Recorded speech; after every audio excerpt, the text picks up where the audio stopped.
Welcome to a world where particles, vibrations, and light collide, a place where leading industry experts and healers come together to discuss controversial topics that will challenge your beliefs and expand your mind. From quantum physics to metaphysics, no topic is off limits, but this is not your typical podcast. And that's what's so critical. What you're thinking is still going inside of your body. Just because you don't say the words doesn't mean that it's not so, because you still think, right? And so we've gotten to the point where, well, as long as I keep my mouth shut, I'm okay. No, you're not. You're still storing up your body. You are still putting emotions in your body because of your need to be right. And if we have no right or wrong, then what is? And that's all there is, right? It's either energy or it's not. Whether you're speaking the words, whether you're thinking the words, whether you're thinking it, still matters. It's a show guaranteed to make you question your assumptions and push you to expand your horizons. For those who are already fascinated or passionate about the work of Patti Conklin, this show will give you an inside look into the mind of one of the industry's most renowned figures in vibrational mediation. With over 28 years of experience and a long list of big-name collaborations, Patti's insights and perspectives will inspire and challenge even the most seasoned practitioners. And if you're the skeptic who doesn't believe in vibrational mediation, this show is for you. Healers, doctors, and scientists are just a few of the professions represented by our fascinating visitors that bring their unique perspective to every episode. Join us on this journey into the world of healing within and adventure inside. Our mission is to inspire, challenge, and enlighten our audience with thought-provoking conversations and fascinating guests from a wide range of fields who can shed new light on important issues facing society today. Join us for each episode if you're ready to explore and learn about the latest developments at the intersection of cutting-edge science, spirituality, and self-improvement. Enter a world where waves, particles, and light all meet. Enter the world of healing within and adventure inside. Hi, everyone. It's Patti Conklin, and thank you for joining me on Healing Within and Adventure Inside. And I have a wonderful, wonderful guest on for you today. I dare call him a friend and a colleague, and someone who I admire greatly. So I'd like to introduce you to Robert Manni. And Robert, thank you so much for being on the show. My pleasure to be here, Patti. Any way I can support your work, I'm here for you, because you came into my life at a special time, and we do have a bond, and I do consider you a friend. So thank you for everything. Good, good. You are the author of The Guy's Guide to Love. And I remember being on your show, on your podcast years ago. I mean, it seems like it's been 10 years. I know it hasn't, but it's been a while when you wrote this book. Talk to me about the book, because it's fascinating, and how you help men is fascinating. Tell us about it. It's a long story. So my background is in advertising on Madison Avenue in New York City for many years. And I always had wanted to create something on my own. So I wrote a novel, and I didn't get it sold because I just learned how to write. It taught me how to write a novel. So I said, I can do this. And I did another one. I was inspired to write something about men for women, so they get a little bit of a peek behind the curtain into the kind of wacky, weird world of men. And I thought that men are kind of at a crossroads now, because this is a time where it's never been a better time to be a guy, and a guy can be anything he wants to be. Yet it's also a time where it's never been less clear who men really are. So I wrote this novel. It's called The Guy's Guide to Love. And it's a rom-com. It's been called the male successor to Sex and the City. And it's about two guys in advertising competing for love, sex, power, and money. And one of the main characters, he writes a column about men for women, giving all of the warts and all, if you will. And it's called The Guy's Guide to Love. And it's a rom-com. It's fun. It's a breezy summer read, but it's really about something. And that really started me on my journey to want to kind of help out, because I saw what was going on with guys out there now, particularly younger guys, where they don't have any role models. They're caught somewhere between the MMA and manscaping, and the older guys, it's all about how much money you have and what's your job and how much power you have. And things are changing quickly. And meanwhile, women are on this steady, consistent path to recognition that's long overdue. And also they're ascending and really doing a great job. And guys are a little bit on the sidelines, and Me Too came out, and a lot of guys had to realize that we have to listen to how men have behaved over not just 5 or 10 years, but centuries, in terms of treating women unfairly. And then we had along with the Me Too, a lot of guys that got accused of bad behavior, and the term toxic masculinity came out. And I really wanted to show that guys weren't that bad. And I had written a novel before all this stuff happened, but it really seemed to take hold, because this was a story that needed to be told, and men have to take a step back. They have to listen.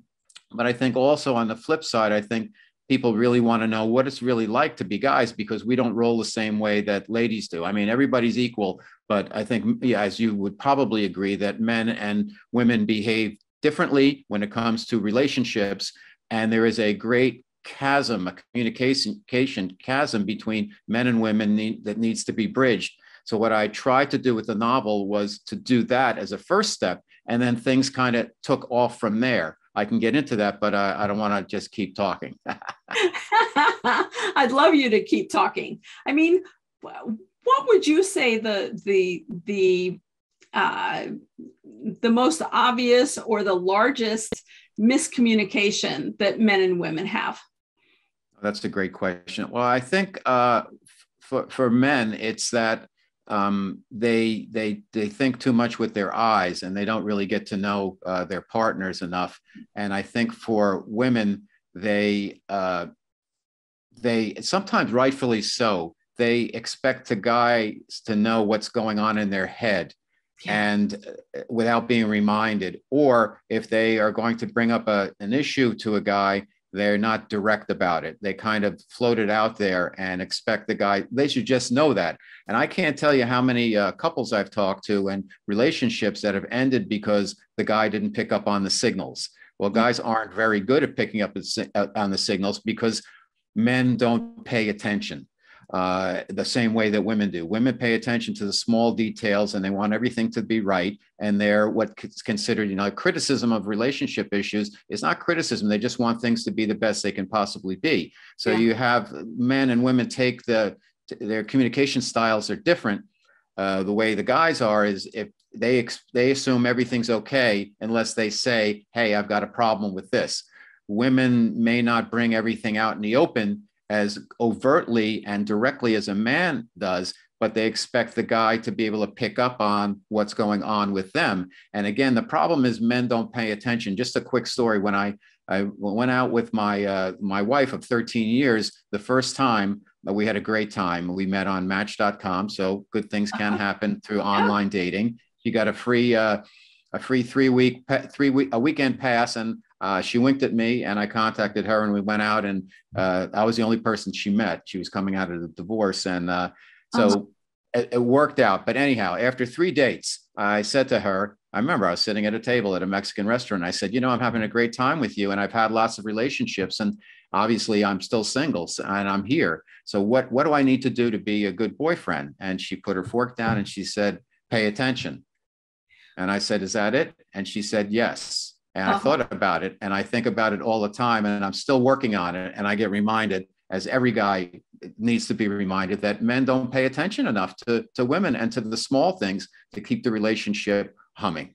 Yeah. Yeah. I mean, I think it's so important for people to have their voice, and, male and female, because it's not just, like you said, women, a lot of women won't speak up when something's wrong or a challenge for them. And I know that, in my dating life, guys will say something about women, and I'll just kind of, cock my head, look at them, and they'll go, no, you're not a normal woman. You communicate with me. If there's something I'm doing that bothers you, you very lovingly and nicely tell me what it is so that I can do it correct or decide I don't want to do it. But some of that is awesome. In a relationship with a guy now who just, I've always been in open relationships. That was my comfort zone. And I remember him just saying to me one day, just out of the blue, we weren't even talking relationships. And he's like, it's hard to be in an open relationship when you don't know the ground rules. And I just looked at him and I said, good point. I said, is it more comfortable for you to be in a monogamous relationship? And he said, yes, that's my comfort zone, And so I thought about it and I'm like, is this a relationship that is going somewhere that I'm willing to go that next step? And I decided it was. And so I think that, it's kind of getting out of sometimes not just the guys, but the females of how we think and, what our routine has been, and how do we change that? And how do we, and I've got, I'm very clear. If something's come up that bothers me, I may, my way of telling you that this is bothering me is I need a 24-hour timer. And that's his clue that I'm thinking about things. And then we'll discuss it in 24 hours, but it's like 24-hour timer starting. And he knows that, that's something I need to kind of think through what our conversation is. And I wish that more people would do that, male and female, of just being honest that I don't know how I feel about where the conversation is right now. So give me that 24-hour timer, and let me have some time and space to think about it without judgment or without the other partner being frazzled about it or panicked about it. It's just, I think it's healthy to have that communication. But do you notice a difference with men with age groupings in terms of somebody my age who's in that, 60s to, low 70s versus a guy who's in their 40s? Are there big differences between that age grouping that you notice? Men in terms of younger guys and older guys, or men? I think every generation, every 10, 15 years or so, the boomers, and then they have this Jones group, which is 1955 to 64, I think, where I fall into. And then there's the GXers and the millennials and the Generation Z. They all have their differences based on the culture. I don't think men men are men and women are women and people are people, but the culture has shifted and evolved. And so how men behave, like nowadays, guys can sit at home in their tighty whities and they can meet really hot women. And it wasn't the case before. When I was out there looking, I had to, before online dating came up, which was at the beginning was like, what, online dating? But you'd have to go to the bar or whatever and say, hi, my name's Frank and I buy you a drink, and put yourself on the line. I don't think the younger guys today have to work as hard. And I think what can happen is it can make them lazy. And then what happens then is with women being more and more in power in business, they keep their kind of A game going afterwards. And I've interviewed on my radio show, I've interviewed a lot of women relationship coaches, and they say their toughest challenge is working with the ladies to get them to dial back after hours, because they're so aggressive at work. And then when they have these guys who are a little bit on the laid back side, it could very quickly turn into the woman's leading the show completely. And I also have heard to the person that, and I'll stand on this, women want men to be men in the best sense of the word. That doesn't mean arrogant. It doesn't mean chauvinistic, but it means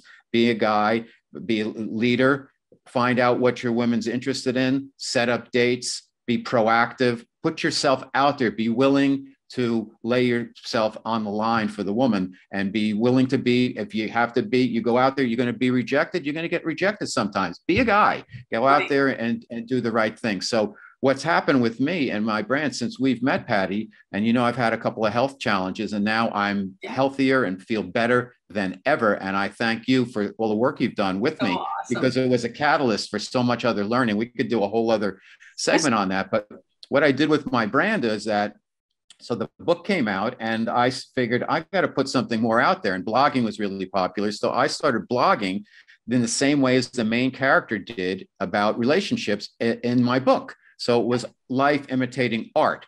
And that got pretty popular. I have over 300 blog posts about life, love, the pursuit of happiness, everything on my website, Robert Manni, and manni.com. But what happened from there is I decided, well, maybe I should do a little bit of a radio. So one day I got out my cell phone and I signed up with Blog Talk Radio, and I was doing a show. I had a co-host for 3 shows, a young lady I knew, very terrific marketer, great person. And then she didn't want to do it anymore. And I had to make a decision. Do I want to do this or not? And I called up a friend who's a comedian. He came on the show, and I was on the cell phone in my room. And from there, I just kept doing it. And what happened was I started attracting, people found out about me, and I started getting different types of guests sent to me. So in the metaphysical area, wellness, diet, fitness, we have now done, this is about 7 or 8 years later, we're in Guys Radio is in 101 countries.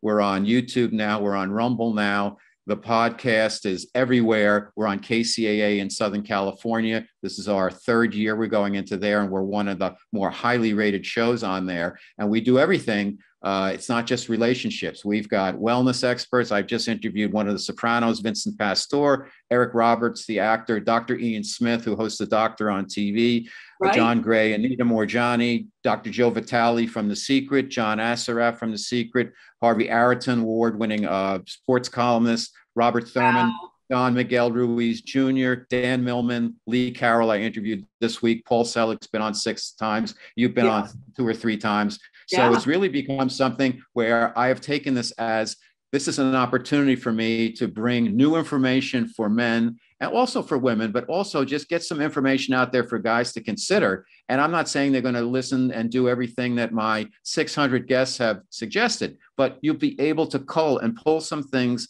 in and weave it into your own lifestyle and help you live a better life. And that's what I'm all about. So from something that I really felt I needed to do, where I didn't know it was going, and it was for myself when I wrote my novel, has become this brand, this Guys brand. So it's really worked out well, and it's changed my lifestyle, meeting people like you and all these other guests that I mentioned. I don't eat meat, I don't drink, I meditate every day, I do dowsing, I do tracing, I'm doing Qigong, I'm doing intermittent fasting now, and 1 day fasting per week.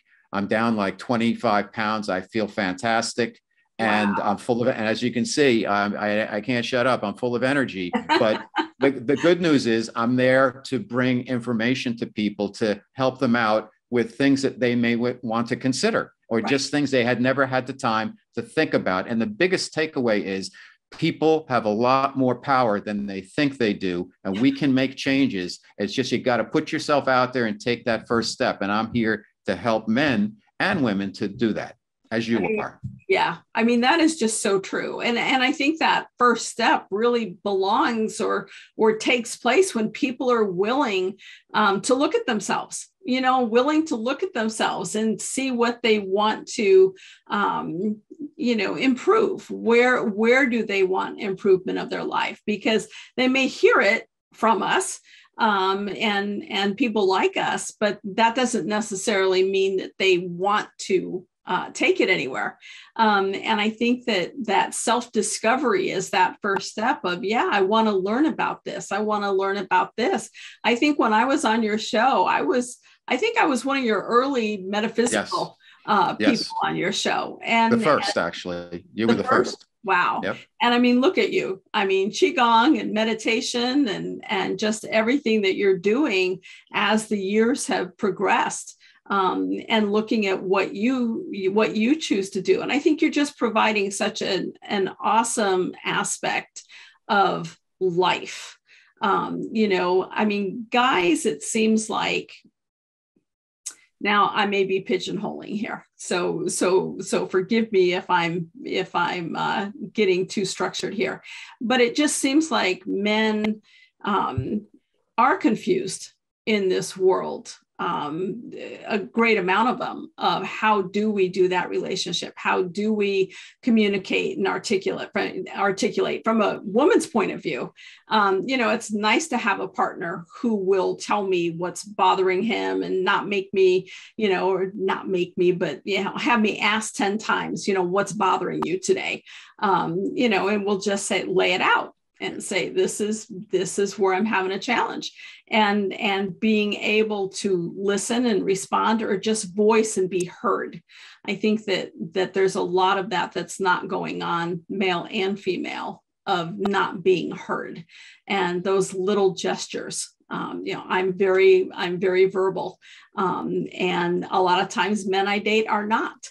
And so it's watching those gestures, it's watching that stuff, but it's also me improving on who I am as a woman.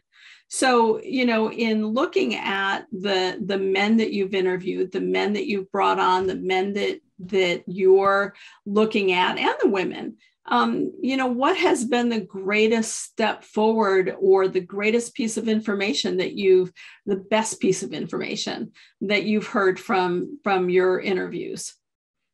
I think I've gleaned from, I've interviewed 600 plus thought leaders, and they are all specialized in specific areas. I have had the education of being able to talk to all 600 of them.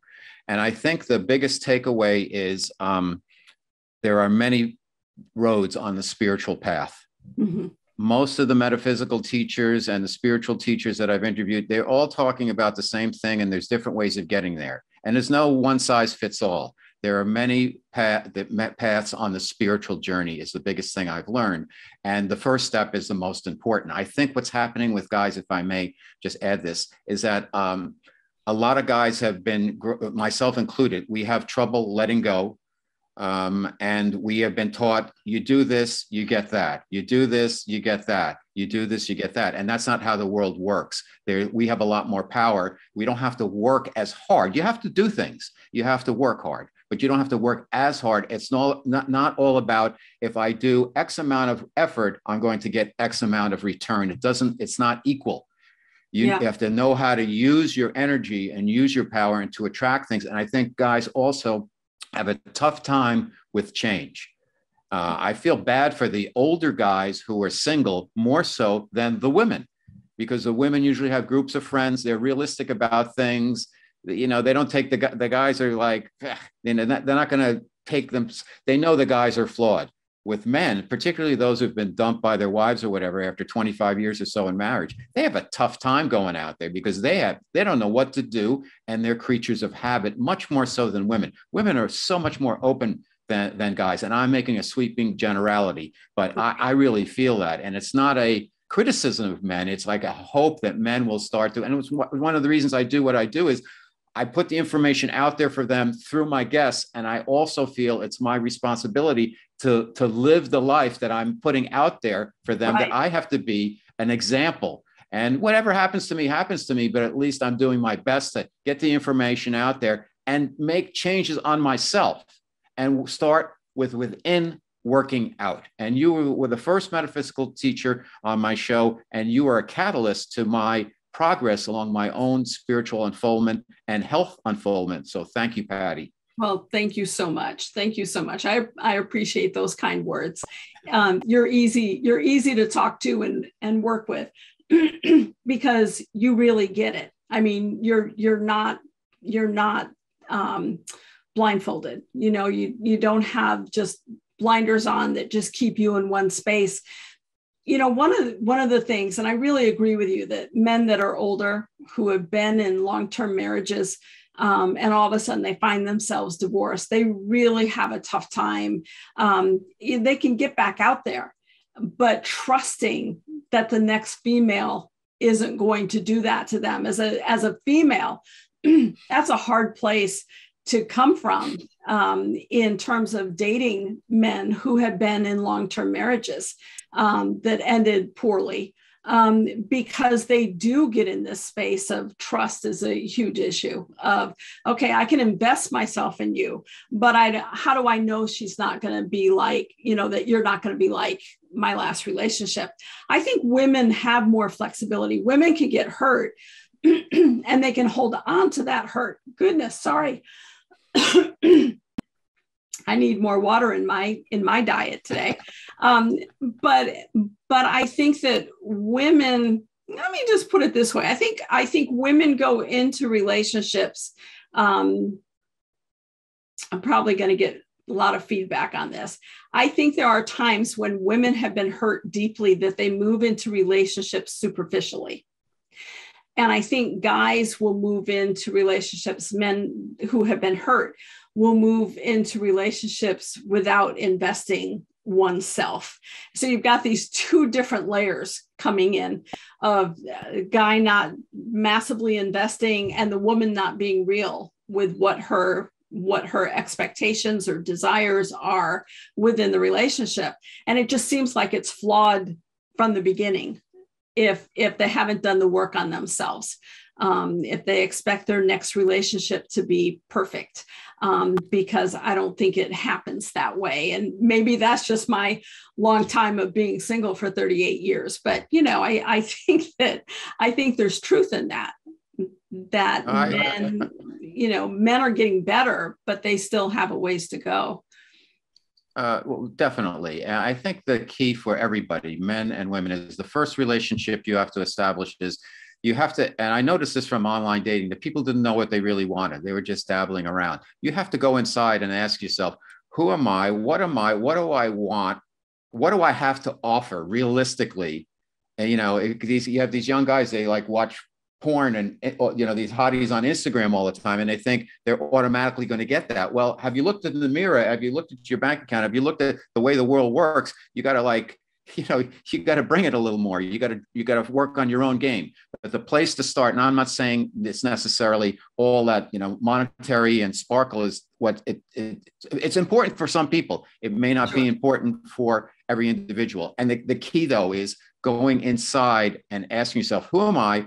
What do I want? What do I have to have? What do I have to offer? And then love yourself. Because if you don't have a good relationship with yourself, how are you going to have a good relationship with somebody else? And it shows up all of the time, where if you have an issue with yourself, it's going to go to the outside of you also, and it's going to impact your relationships, whether it's fear, not wanting to let go, anything it could be. And I think men and women need to not take themselves so seriously, and they have to learn to love themselves, because after all, Patti, and you know this, we're all aspects of the divine. And I know I'm a regular guy and everything, but I learned another key learning I've learned from listening to all these guests is, if you can look at the world and everything in it, I'm talking about people, animals, plants, trees, cars, the desk you're sitting at, everything is an aspect of the divine. If you can start seeing everything that way, you will raise your frequency. And when you raise your frequency, things like the lower level stuff falls off and kind of can't get to you. And the more you can remind yourself of that, even if somebody's being a jerk or whatever, we're all connected. Right. And we have to take that extra step to just recognize that divine aspect of everything that we experience. Yeah, I think I totally agree. But I think you really hit on it with the expectation, in the age of the internet and the availability of porn and the ability to be absorbed with it and have an expectation that's what you're going to find, that's who you're putting out. There's a great coaching group, part of a plastic surgeon's office, and they're a coaching group. And so when a woman comes in and she wants a breast lift or she wants a tummy tuck or whatever, they counsel her and say, are you doing this for you?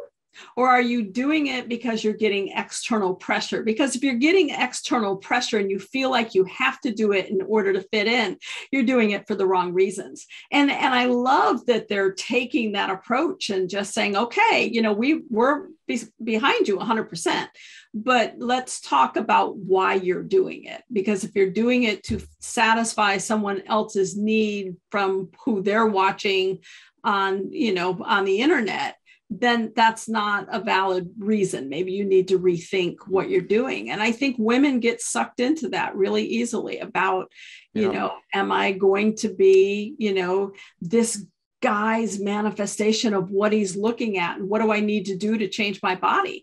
And I'm not saying plastic surgery shouldn't be done. It's just, why is it being done? Because we still have that ratio of women doing a lot more cosmetic plastic surgery than men are. You know, I think that men are going, hey, it's me.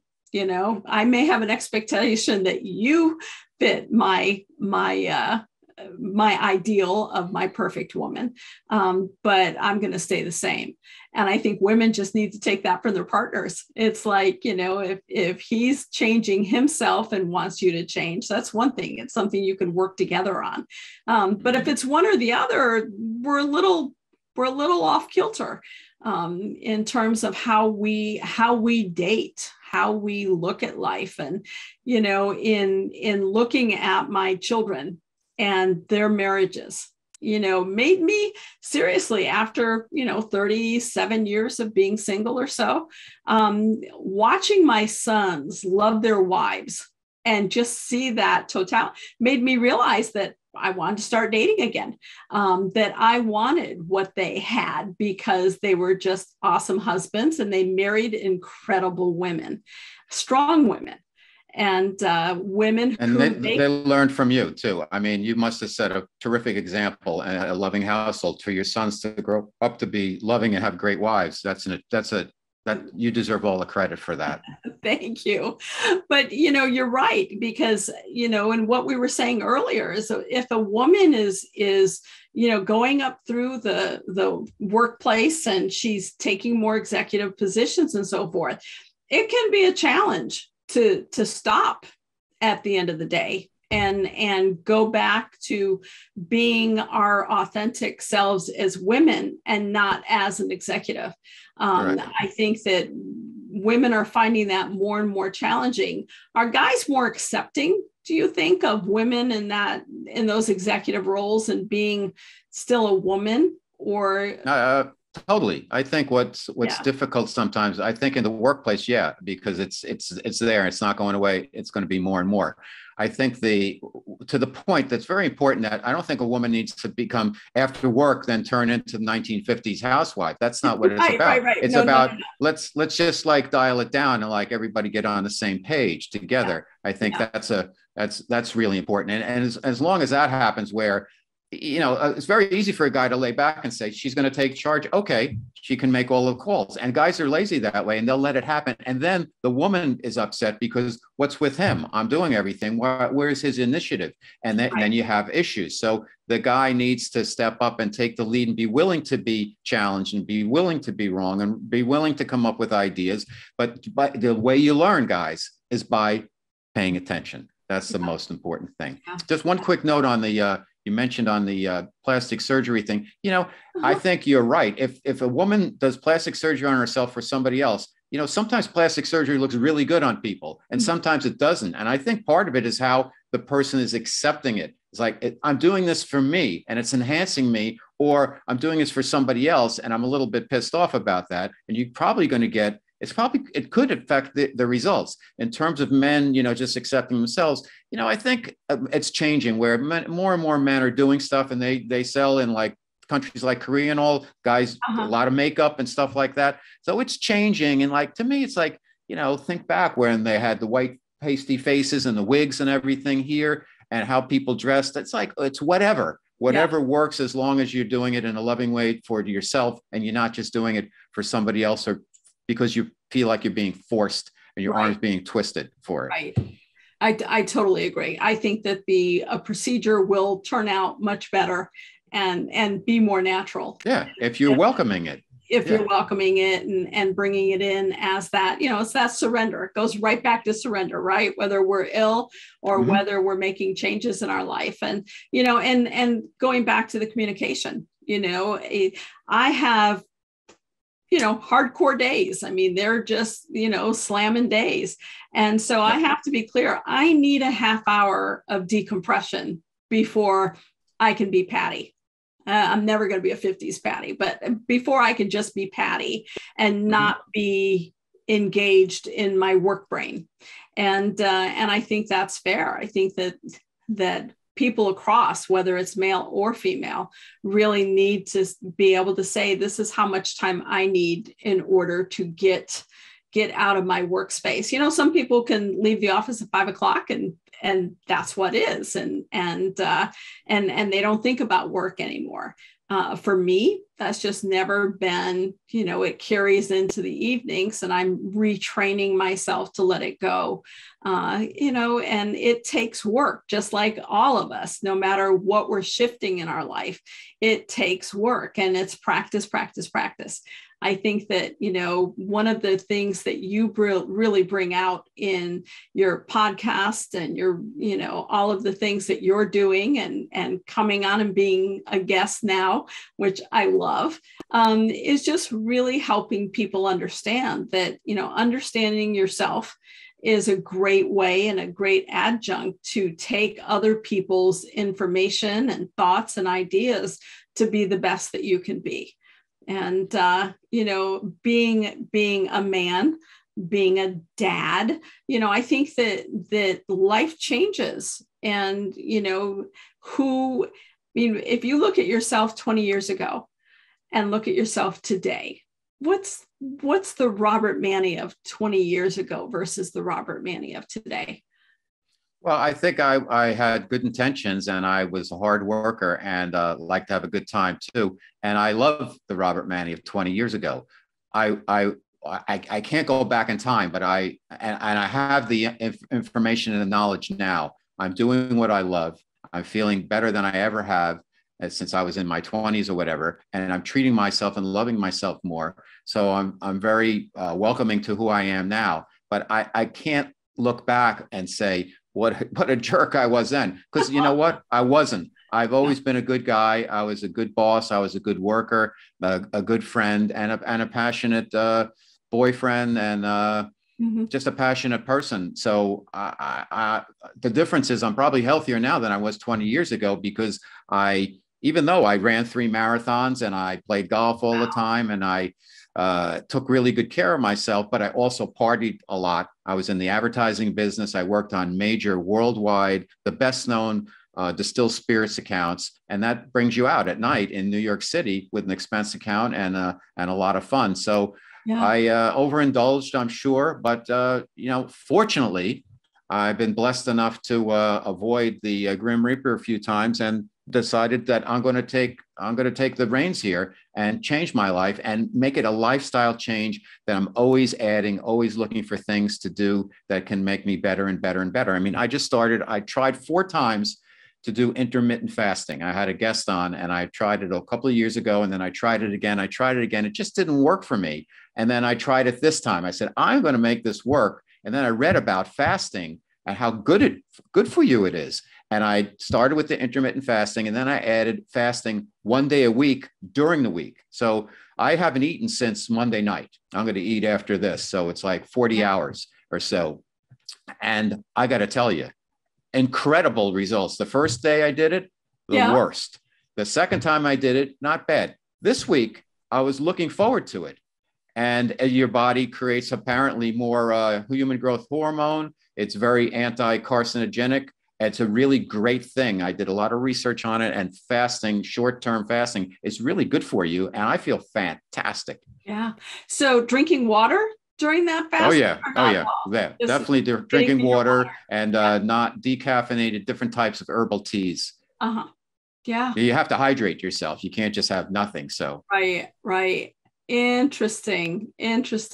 I know you're an awesome guy. You've been an awesome guy for as long as I've met you, but I love that. I love that you're out there. I love that you're communicating information to people, whether it's all guys or whether females are in there as well, because it's so important. It's so important because, one show may not hit somebody's button, and Right. the next time they listen, they're going to get that aha moment of saying, this is exactly what I needed, and this is what I want in my life. So, I've done the intermittent fasting. I've been thinking about going back to it, and the 1-day fast, and I think I'm going to go back to that after our conversation today, and have some fun. Well, give it a try. So, you gotta run. And I tell all my listeners out that, you got to do what you got to do, what works for you. Some of these things you're going to like better than other things. Like, I don't play pickleball, but I'll play tennis. It's the same thing with how you deal with your health regime. Everybody would agree, though, you got to careful with the sugar, careful with the alcohol, careful with too much red meat, careful with not hydrating enough. There's some basic stuff that you need to pay attention to. I'm not saying everybody has to go out and drink celery juice every day for the rest of their lives. But you know what? I'll go on a binge where 3 weeks I'll have celery juice first thing in the morning, organic. I have the juicer and everything, and then I might not do it for a while. But these are all good things to like weave in and out of your lifestyle. Have fun with it. Don't think about denial. Think about the benefits you're getting, and it makes it a lot easier. So it's not about, I can't have this. It's like, I can have this stuff instead, and look at all the rewards I'm getting from it. It's amazing. I mean, today I weighed myself. I was down 20 pounds. I feel fantastic. And it was so hard to get rid of that weight because I had an emergency appendectomy 1.5 years ago that almost killed me because my appendix died inside me, and I had sepsis and gangrene and all of that. And it knocked me out. It blew up my abdomen. It's taken 18 months for me to get to where I am right now. But I figured just keep chipping away at it. Keep chipping away at it. You're going to lose that like thing around your stomach and all that when they pump you up with hair and everything. It's going to take time because I'm older, but just stick with it. And just little time, consistency, love yourself, stick with it, and amazing things can happen. Yeah. I love what you were saying in that don't look at the denial. I remember a gentleman years ago that I met who somebody had asked him for a cigarette.